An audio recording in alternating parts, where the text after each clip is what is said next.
जैसे कि हमने लास्ट वीडियो में देखा कि हमें जो सीखने को मिला कि बाहर मटेरियल चीज़ों में हमें देखने की ज़रूरत नहीं है, मतलब कि हमें अपने अंदर झाँकने की ज़रूरत है। अपने अंदर ही जैसे सोल को देखिए, मतलब अपने अंदर ही अपने इतने सारे क्वालिटीज़ है कि बाहर की चीज़ों में आपको खुशी ढूँढने की ज़रूरत नहीं है। मटेरियल चीज़ में खुद को सुलझने की कोशिश करते-करते उलझने की ज़रूरत नहीं है। खुद के अंदर ही आप खुश रह सकते हैं। तो वो चीज़ यहाँ पे बोला जा रहा है कि आपको तभी दुःख मिलता है जब आपको नॉलेज नहीं रहती है कि कैसे हम खुश रहें। So Bhagavad Gita contains the complete knowledge of Vedic wisdom. All Vedic knowledge is infallible and मतलब सारे सही है, गलत नहीं है। And Hindus accept Vedic knowledge to be complete and इनफैलिएबल।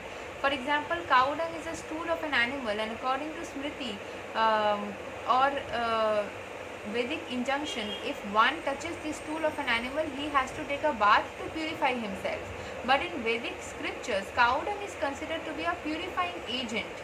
One might consider this to be a contradictory, but it is accepted because it is Vedic injunction. And indeed, by accepting this, one will not commit a mistake. जैसे वैदिक scripts में जो चीज़ें mention है वो पूरे सत्य ही माना जाता है, या फिर वो चीज़ें हमारे जीवन में अच्छे फल लाते हैं। अगर नहीं है तो आप करके देखिए, मान के देखिए, ना मान के देखिए, एक्सपेरिमेंट करिए। समझने के लिए कभी ज़रूरी नहीं है मैं जैसी इंसान हूँ मैं उस तरीके से सलाह देती हूँ, वो भी आपके ऊपर है कि आपको मानना है नहीं मानना है।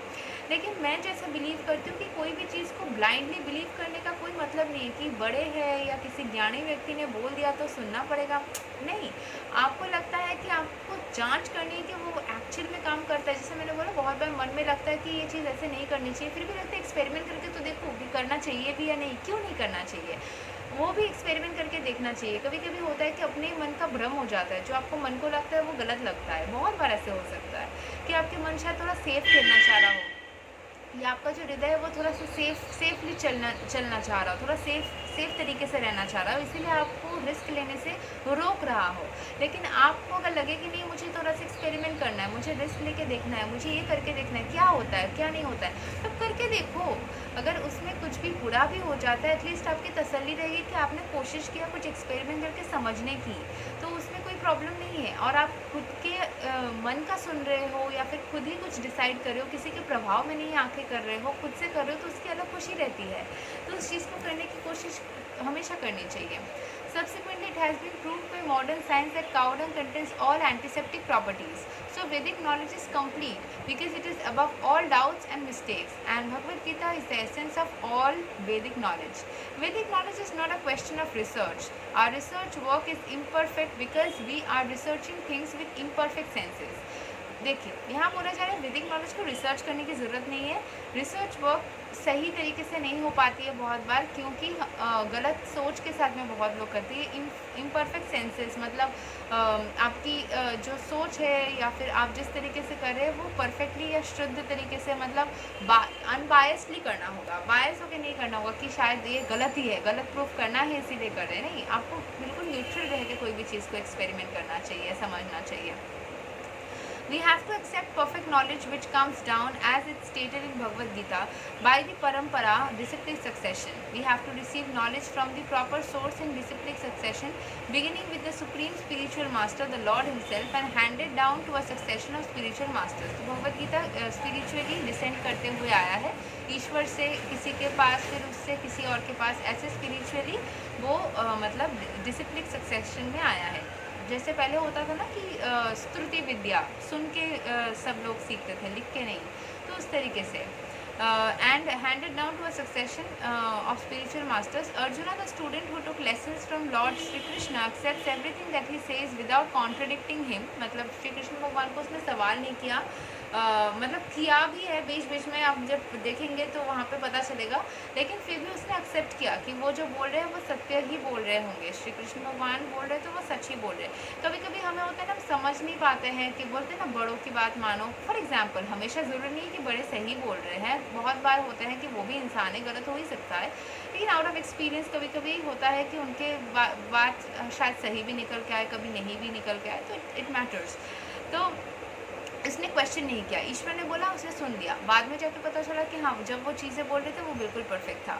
तो उस तरीके से one is not allowed to accept one portion of Bhagavad Gita and not another. ऐसा नहीं कर सकते कि आप एक पोर्शन को सही मान रहे, दूसरे पोर्शन को बोल रहे कि नहीं ये तो समझ में नहीं आया। तो आपको उस पूरे चीज़ को ही समझने की कोशिश करनी होगी। हो सकता है शुरू शुरू में आपको समझ में ना आए, तो आपको उसको एक्सेप्ट करने में प्रॉब्लम हो, बट विथ टाइम आप समझ जाएंगे। We must accept Bhagavad Gita without interpretation, without deletion and without our own whimsical participation in matter। पूरा जैसा है जैसे का वैसा लेना होगा। The Gita should be taken as most perfect presentation of Vedic knowledge। Vedic knowledge is received from transcendental sources, मतलब spiritual source से जाना जाता है। And the first words were spoken by the Lord himself। The words spoken by the Lord are called apauruseya, meaning that they are different from words spoken by a person of the mundane world who is infected with 4 defects। A mundaner is sure to commit mistakes, is invariably illusioned, has a tendency to cheat others and is limited by imperfect senses। मतलब ईश्वर ने ये कहा है तो वो पूरा perfect बात बोल रहे हैं।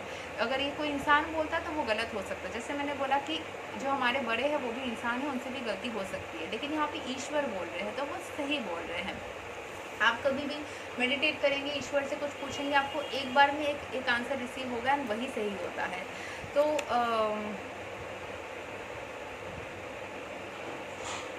लेकिन जो इंसान से अगर कभी कुछ पता चलता है तो इंसान के अंदर 4 डिफेक्ट्स होती है। वो गलतियाँ करते हैं, वो इल्यूजन्स में आ जाते हैं, वो कभी उनका टेंडेंसी होता है किसी को चीट करने का, झूठ बोलने का, एंड उनके जो सेंसेस है वो कभी कभी थोड़ा मतलब कंटेमिनेटेड हो जाते हैं, वो इम्परफेक्ट होते हैं।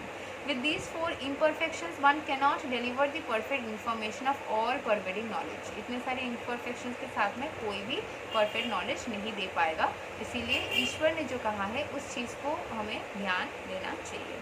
आज हम यही तक करते हैं, पेज नंबर 14 तक हमने किया है और यहाँ पे और 15 पेजेस हैं इंट्रोडक्शन के। रोज़ हम 2-3 पेजेस करके कर रहे हैं। तो आई होप हम लोग ये इस महीने तक ख़त्म कर लेंगे इंट्रोडक्शन को। रोज़ अगर 2 पेजेस करेंगे तो 15 दिन में तो हो ही जाएगा। ठीक है, चलिए 15 दिन नहीं, उससे कम में ही हो जाएगा, 1 हफ्ते से थोड़ा ज़्यादा में हो जाएगा। मिलते हैं अगले वीडियो में, तब तक टेक केयर, हरे कृष्णा।